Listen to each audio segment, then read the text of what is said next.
ولا قوة إلا بالله العلي العظيم حسبنا الله ونعم الوكيل نعم المولى ونعم النصير أعوذ بالله السميع العليم من الشيطان اللعين الرجيم بسم الله الرحمن الرحيم الحمد لله رب العالمين والصلاة والسلام على رسوله الكريم وآله الطيبين الطاهرين المعصومين المظلومين الذين أذهب الله عنهم الرجس وطهرهم تطهيرا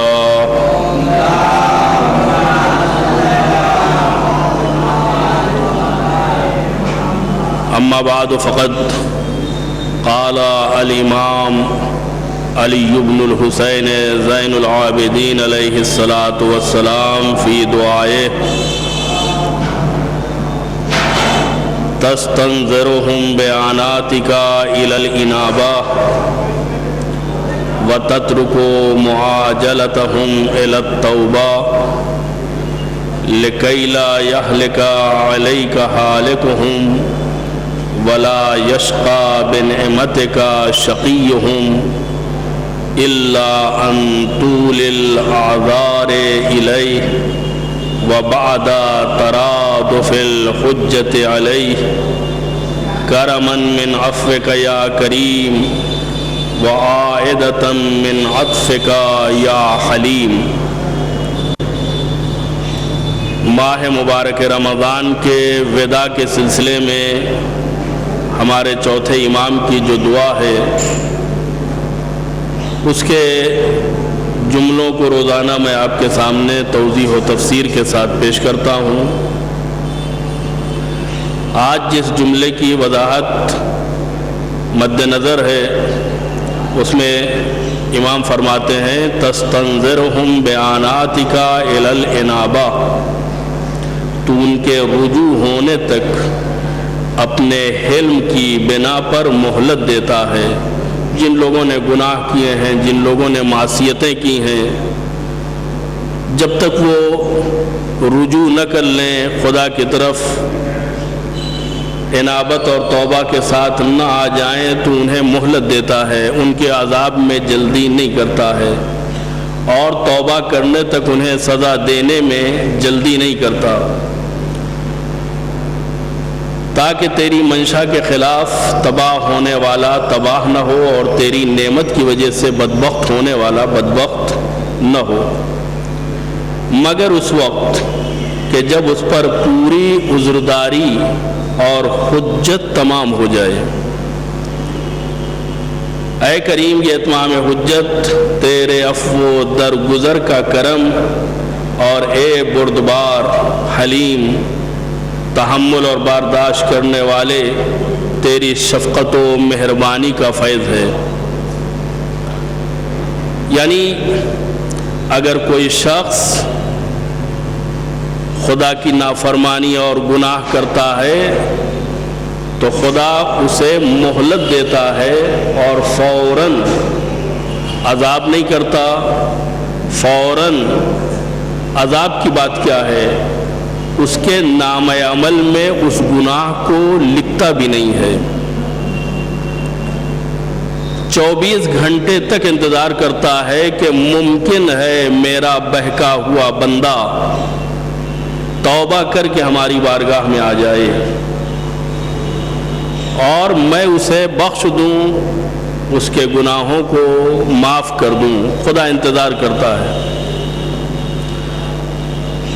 لیکن اگر اس کے بعد بھی کوئی نہیں آتا ہے، توبہ نہیں کرتا ہے، تو پھر وہ کرامن کاتبین، وہ نیکی اور بدی لکھنے والے فرشتے اپنے امور کو انجام دیتے ہیں، اور اگر بعد میں بھی اس نے توبہ کر لی تو خدا اس لکھے ہوئے کو مٹا دیتا ہے۔ کیوں مٹاتا ہے؟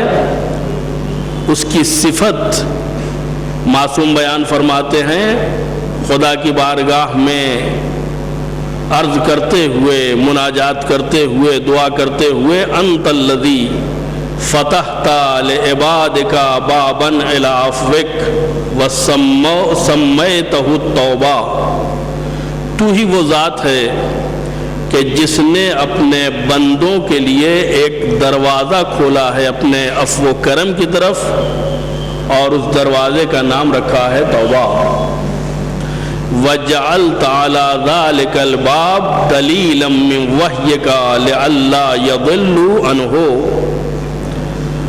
اور اس دروازے سے کوئی گمراہ نہ ہو جائے، اس لیے اپنی وحی کے ذریعے سے اس دروازے تک پہنچانے کے لیے خدا نے ہدایت اور رہبری کا انتظام کیا ہے، یعنی انبیاء و مرسلین اور ائمہ کے ذریعے سے گنہگار انسانوں کو معصیت کے میدان سے نکال کے، نافرمانی کے میدان سے نکال کے خدا کے عفو و کرم کے دروازے تک پہنچایا گیا ہے، اور اس توبے کے دروازے تک پہنچایا گیا ہے کہ جس کا در عفو و گزشت کی طرف کھلتا ہے، تاکہ وہ لوگ گمراہ نہ ہو جائیں اور سیدھے سیدھے باب توبہ تک پہنچ جائیں۔ فَقُلْتَ تَبَارَكَ اسْمُكَ تُوبُوا إِلَى اللَّهِ تَوْبَةً نَّصُوحًا، تیرا نام بلند ہے، تو نے ارشاد فرمایا ہے کہ اللہ کی توبہ کرو، اور یہ توبہ سچی توبہ ہونا چاہیے، توبہ نصوح ہونا چاہیے، واقعی توبہ ہونا چاہیے، اور اگر واقعی توبہ انسان انجام دے گا عسیٰ ربکم ان یکفر عنکم سیئاتکم، تو امید یہ ہے کہ خدا تمہارے گناہوں کو معاف کر دے گا، وَيُدْخِلَكُمْ جنات تجری من تحتها الانہار، اور تمہیں ایسی جنتوں میں داخل کرے گا کہ جن کے محلوں کے نیچے اور جن کے قصروں کے نیچے نہریں بہتی ہوں گی۔ یہاں پہ جو توبہ کی بات آئی ہے، گنہگاروں کو توبہ نصوح کی طرف دعوت دی گئی ہے۔ توبہ نصوح یعنی سچی توبہ۔ سچی توبہ کا مطلب یہ ہے کہ انسان اپنے گناہ سے اتنا پشیمان ہو جائے کہ دوبارہ اس گناہ کو کرنے کی کوشش نہ کرے۔ اس پشیمانی کا نام ہے توبہ، اس ندامت کا نام ہے توبہ کہ آئندہ ایسا گناہ ہم سے سرزد نہ ہو جائے۔ انسان سے گناہ سرزد ہو جاتا ہے، گناہ کرنے کے بعد ایک گھٹن سی محسوس ہوتی ہے، ایک بے چینی محسوس ہوتی ہے کہ یہ کام ہم نے کیوں کیا، یہ غلطی ہم سے کیوں ہو گئی۔ یہ جو گھٹن محسوس ہوتی ہے، پشیمانی محسوس ہوتی ہے، اضطراب اور بے چینی محسوس ہوتی ہے، کہ جس کی بنیاد پر انسان آئندہ کے لیے ایک عزم بالجزم کرتا ہے کہ آئندہ ایسی حرکت ہم سے نہ ہونی چاہیے، اسی کا نام ہے توبہ۔ ایک توبہ وہ ہوتی ہے جو لوگ نماز کے بعد اپنے گالوں کو چھو کر کے کرتے ہیں۔ ظاہر سی بات ہے کہ گالوں کو چھو کر کے، کان کو کھینچ کر کے، اس توبے کا تصور اسلام میں نہیں ہے۔ توبے کا گال سے یا ہاتھ سے یا کان سے کوئی تعلق نہیں ہے۔ توبے کا تعلق دل سے ہے کہ جو غلطی ہم سے ہوئی ہے آئندہ ہم سے نہیں ہوگی، اور دل کے مد و جزر کو، دل کے جذبات اور نیت کو خدا بہتر جانتا ہے۔ ایک دفعہ ہم رسمن کہہ رہے ہیں توبہ توبہ، یہ کون سا گناہ ہم نے کر لیا کہ جس کے بعد پھر اگر موقع ملے تو پھر ہم گناہ کریں گے۔ زبان سے یوں ہی لفظ جاری کر رہے ہیں کہ یہ کون سا گناہ ہم سے ہو گیا، یہ کیوں ہو گیا، ہم کو نہیں کرنا چاہیے، ہم توبہ کر رہے ہیں۔ ایک دفعہ واقعاً دل کی آواز ہوتی ہے کہ نہیں، ایک معبود کے بندے کو اس قسم کی حرکت میں ملوث نہیں ہونا چاہیے تھا۔ خدا کے نیک بندے کو اور خدا کے رحمت پسند بندے کو بہرحال اس قسم کی حرکت نہیں کرنا چاہیے تھی۔ یہ توبہ توبہ نصوح ہے۔ نہ جانے کتنے لوگ ہیں جو صبح سے شام تک گناہ بھی کرتے ہیں اور اس کے ساتھ ساتھ توبہ بھی کرتے ہیں، لیکن وہ توبہ نصوح نہیں ہے۔ توبہ نصوح کا مطلب یہ ہے کہ کم سے کم توبہ کرتے وقت ایک مصمم ارادہ یہ ہو کہ آئندہ یہ گناہ ہم نہیں کریں گے، ورنہ اگر دل کے گوشوں میں کہیں ایک تصور باقی ہے کہ آج تو ہم توبہ کر رہے ہیں، کل اگر موقع ملا تو پھر یہی حرکت انجام دیں گے، تو یہ توبہ نہیں ہے بلکہ توبے کے ساتھ مذاق ہے، اور خدا سب کچھ برداشت کر سکتا ہے، مذاق برداشت نہیں کر سکتا۔ عزیزان گرامی، ماہ مبارک رمضان جو اپنے درمیان میں نہ جانے کتنی رحمتیں اور مغفرتیں لیے ہوئے ہیں، معصوم کی حدیث ہے کہ اگر کوئی شخص اس مہینے کو تمام کر دے اور اس کے گناہ بخشے نہ جائیں تو اس سے بڑا بدبخت کوئی نہیں ہے۔ خدا نے ہمارے گناہ بخشے ہیں یا نہیں بخشے یہ تو خدا کا معاملہ ہے، لیکن ہم نے اپنے گناہوں کو بخشوانے میں سنجیدگی اختیار کی ہے یا نہیں، کم سے کم اتنا تو ہم جانتے ہیں۔ اپنے گناہوں کی فکر ہے ہمیں یا نہیں ہے، اپنی معصیت کی فکر ہمیں ہے یا نہیں ہے، آیا ہم نے خدا کی بارگاہ میں گڑ گڑا کر کے اپنی کوتاہیوں کی معافی مانگی ہے؟ اس لیے کہ یہ وہ مہینہ ہے جو اہل بیت کا مہینہ ہے، یہ وہ مہینہ ہے جس کا انتساب امام حسن علیہ السلام سے ہے،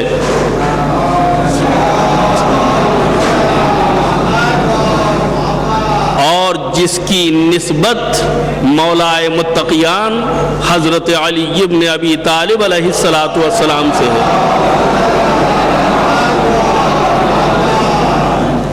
اہل بیت نے جن مصائب اور مشکلات کو برداشت کر کے یہ پیغام ہم تک پہنچایا ہے اس کی حقیقت کو پہچانیے، ورنہ مصائب ہوتے ہیں، کسی کے اوپر بھی پڑے اس کا اثر ہوتا ہے۔ امام کے اوپر بھی اگر مشکل پڑتی ہے تو مشکل ان کو اذیت دیتی ہے، ورنہ اگر اذیت نہ دے تو پھر مشکلات میں صبر اور ضبط کا کوئی مفہوم نہیں ہوتا ہے۔ رسول پر اگر کوڑا پھینکا جاتا ہے تو ان کو کوڑے سے اذیت ہوتی ہے، پیغمبر کو اگر پتھر مارے جاتے ہیں تو پتھر سے ان کو تکلیف ہوتی ہے، اہل بیت طاہرین کے ساتھ اگر مظالم کا سلوک کیا جاتا ہے تو ان کے اوپر اس کا اثر ہوتا ہے۔ آخر انہوں نے یہ سارے مصائب کیوں برداشت کیے؟ تاکہ ہمیں یہ معلوم ہو جائے کہ دین کیا ہے، ایمان کیا ہے، خدا ہم سے کیا چاہتا ہے، پروردگار کی مرضی کس چیز میں ہے، اور ہمیں کیا کرنا چاہیے اور کیا نہیں کرنا چاہیے۔ آپ نے دیکھا تاریخ بتاتی ہے کہ پیغمبر اسلام کو لوگ امین اور صادق کہتے تھے، لیکن جیسے ہی انہوں نے کلمہ توحید کا اعلان کیا، لا الہ الا اللہ، ویسے ہی لوگ دشمن بن گئے، اور پلکوں پہ بٹھائے جانے والے پیغمبر نگاہوں سے گرا دیے گئے اور ان کے اوپر مظالم کا سلسلہ شروع ہوا۔ آپ جانتے ہیں کہ وہ نوبت آئی ہے کہ پیغمبر راتوں رات ہجرت کرتے ہیں اور اپنے وطن کو چھوڑ کر کے مدینے کی طرف سفر اختیار کرتے ہیں۔ یہ پیغمبر نے ہجرت کا فیصلہ کیوں کیا؟ اس لیے کہ حالات سازگار نہیں تھے، زمانہ اتنا تبدیل ہو گیا تھا کہ اگر پیغمبر مکے میں رہ جاتے تو انہیں شہید کر دیا جاتا اور اسلام کی حقیقی تعلیم نامکمل رہ جاتی۔ پیغمبر نے ہجرت کی اور مدینے پہنچ گئے، مدینے والوں نے کھلی ہوئی آغوش کے ساتھ پیغمبر کو مرحبا کہا، خوش آمدید کہا، اور تعلیمات اسلامی کو جان و دل سے قبول کیا۔ یعنی جو آسانیاں پیغمبر کو مدینے میں نصیب ہوئی ہیں اتنی آسانیاں مکے میں نصیب نہیں ہوئی۔ یہی وجہ ہے کہ مکے کو فتح کرنے کے بعد بھی پیغمبر نے مدینے میں رہنا گوارا کیا ہے، مدینے کو چھوڑنا گوارا نہیں کیا ہے۔ کیوں؟ اس لیے کہ مدینے والوں نے نہ صرف یہ کہ پیغمبر کو کھلی ہوئی آغوش میں لیا ہے بلکہ ان کی تعلیمات کا عمل کر کے حق ادا کیا ہے۔ آج 20 ماہ مبارک رمضان تاریخ کے اس عظیم موڑ کی شاہد کہ جس میں ہمارا اور آپ کا امام ضربت ابن ملجم کی اذیتوں سے گزر رہا ہے۔ سوال یہ پیدا ہوتا ہے کہ یہ ضربت کیوں لگی ہے؟ امام نے کسی کا کیا بگاڑا تھا؟ یہ تو دروازہ وہ تھا کہ جہاں سے لوگوں کو کھانے نصیب ہوتے تھے، چاہے گھر والے بھوکے رہ جائیں اور وہ پانی پی کے افطار کریں۔ لوگوں کی مدد کرنا یہ اہل بیت طاہرین کا اسوہ تھا۔ راتوں میں روٹیوں کے انبار اٹھا کر کے لے جانا، بوریوں میں کھجوریں لے کر کے جانا اور غریبوں اور مستحقین تک پہنچانا، یہ اہل بیت طاہرین اور ان میں مولا کائنات حضرت علی ابن ابی طالب علیہ السلام کا دستور تھا۔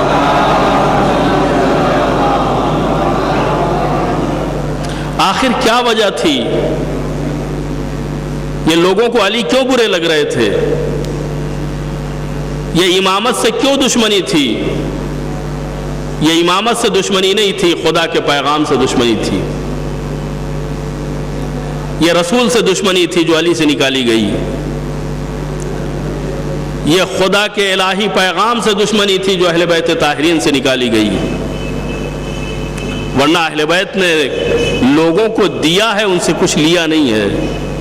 لوگوں کی مدد کی ہے، کسی سے مدد نہیں لی ہے۔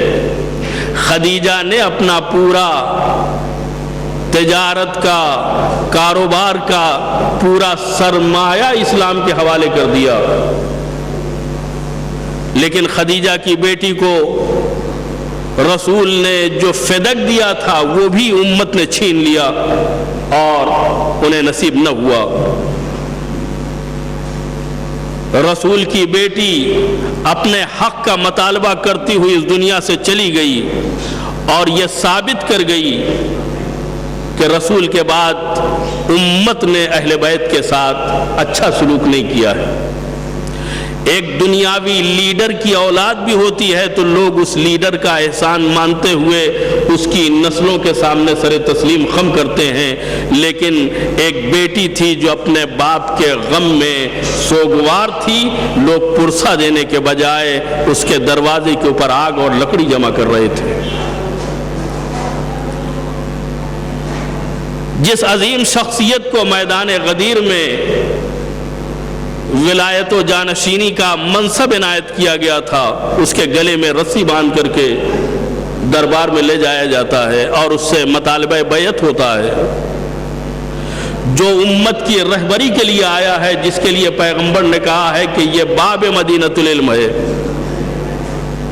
جس کے لیے فرمایا ہے کہ تمہارے درمیان بہترین فیصلہ کرنے والے علی ہیں، اغزاکم علی، تم میں سب سے بہتر فیصلہ کرنے والے علی ہیں، ان کے گلے میں رسن ہے اور امت انہیں کشا کشا کھینچ کے لے جا رہی ہے۔ یہ کیوں؟ کیا عالم اسلام کے پاس اس کا جواب ہے؟ علی کی خطا کیا ہے؟ علی کا قصور کیا ہے؟ علی سوائے عدالت کے اور کیا کر رہے تھے؟ سوائے انصاف کے اور کیا کر رہے تھے؟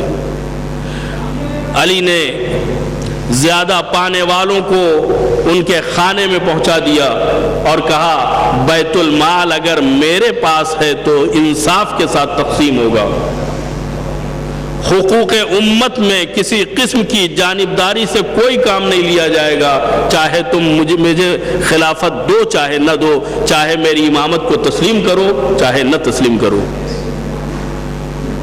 شدت عدالت نے علی کا دشمن بنا دیا لوگوں کو. عدل و انصاف نے لوگوں کے اندر دشمنی پیدا کر دی.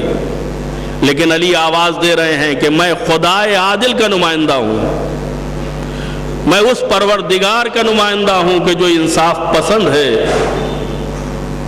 انصاف پسند کا نمائندہ ظالم نہیں ہو سکتا، ظلم و جور نہیں کر سکتا. نتیجہ آپ کے سامنے ہے. میں اپنی بات کو مکمل کرتے ہوئے اتنا عرض کرنا چاہتا ہوں کہ اب وہ گھڑی ہے کہ جب ہمارا اور آپ کا امام بستر بیماری کے اوپر کروٹیں بدل رہا ہے. زہر اپنا اثر کر چکا ہے. تلوار کا زخم اپنی جگہ، زہر کا اثر اپنی جگہ. رات میں 19ویں شب میں ام کلثوم نے دودھ رکھا تھا، دسترخوان سے دودھ اٹھوا دیا. کہا اس کی ضرورت پڑے گی. جب طبیب نے آ کر کے آپ کے زخم کا معائنہ کیا تو کہا امام کو دودھ کی ضرورت ہے، انہیں دودھ پلایا جائے. یہ بات گھر تک بھی پہنچی، یہ بات چاہنے والوں تک پہنچی. روایتوں کے جملے ہیں، چھوٹے چھوٹے بچے اپنے اپنے گھروں سے اپنے اپنے حصے کا دودھ مولا کائنات کے لیے لے کے حاضر ہو گئے تاکہ ان کا آقا اس مہلکے سے نجات پا جائے، تاکہ ان کے آقا کا علاج ہو سکے. عزیزان گرامی، بچے دودھ لا رہے تھے، ہم نہ پئیں گے، آپ کے لیے ہے. یہ بچوں میں اتنی سمجھداری اس لیے کہ یہ بچے وہ ہیں جو علی کی آغوش میں پل کے بڑھ رہے تھے. یہ بچے وہ ہیں جو اپنے باپ کے سائے سے محروم ہو کر کے علی کے سائے عاطفت میں زندگی گزار رہے تھے. بچوں کو معلوم ہے کہ علی کی شہادت کا مطلب ایک اور یتیمی کا سامنا کرنا ہے. لہذا سب کی کوششیں یہی ہیں کہ کسی صورت سے علی بچ جائیں. لیکن ایک منزل وہ آتی ہے کہ جب یہ دودھ بھی فائدہ نہیں کرتا ہے، بچوں کا دودھ واپس کر رہے ہیں. بچوں تم خود پی لو، میری لیے ضرورت نہیں ہے. عزیزو، یہ چھوٹے چھوٹے بچے اتنے سمجھدار ہیں جو اپنے آقا کے لیے دودھ لے کے آئے ہیں، اپنے مولا کے لیے دودھ لے کے آئے ہیں. کاش ایسی سمجھداری کربلا کے میدان میں بڑوں کو حاصل ہو جاتی. ایک 6 ماہہ علی اصغر اپنے ماں کے دودھ سے محروم ہے. 3 دن کی بھوک و پیاس نے ماں کے دودھ کو خشک کر دیا ہے. پانی نہیں ہے، دودھ نہیں ہے. بچہ بار بار زبان کو ہونٹوں کے اوپر پھیر رہا ہے. لیکن تاریخ نے کیا ظلم و ستم دیکھا کہ یہ دیکھا کہ ایک مرتبہ ہرملا کا تیر چلا، سے شعبہ تیر حلق علی اصغر پہ لگا، بلکہ علی اصغر نے ہمک کر کے تیر سے شعبہ کو اپنے گلے کے اوپر روک لیا. فانقلب الصبی علی ید الامام، بچہ امام کے ہاتھوں کے اوپر پلٹ گیا. ایک مرتبہ امام نے آسمان کی طرف دیکھا، چلو بھرا ہوا.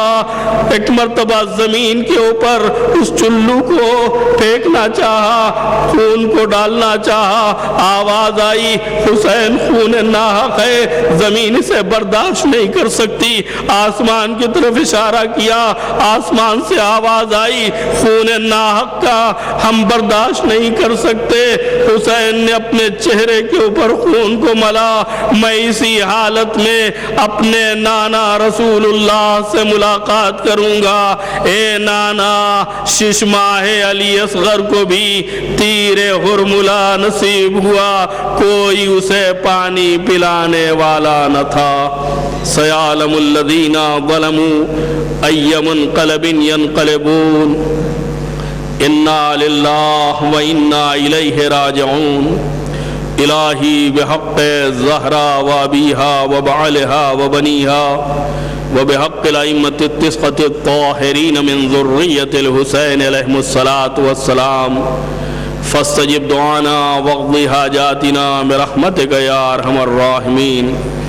پروردگارا محمد و آل محمد کے صدقے میں ہمارے کبیرہ اور صغیرہ گناہوں کو معاف فرما دے، بیماروں کو بحق بیمار کربلا شفاء کامل و عاجل عنایت فرما، مرحومین کی مغفرت فرما، بے روزگاروں کو روزگار عنایت فرما، ہم لوگوں کے رزق و روزی میں برکت و وسعت عنایت فرما، ماہ مبارک رمضان کی نیکیاں اور اس کی رحمتیں ہمارے نصیب میں شامل فرما، امام زمانہ کے ظہور میں تعجیل فرما، اور ہم سب کو ان کے اعوان و انصار میں شمار ہونے کی توفیق عنایت فرما۔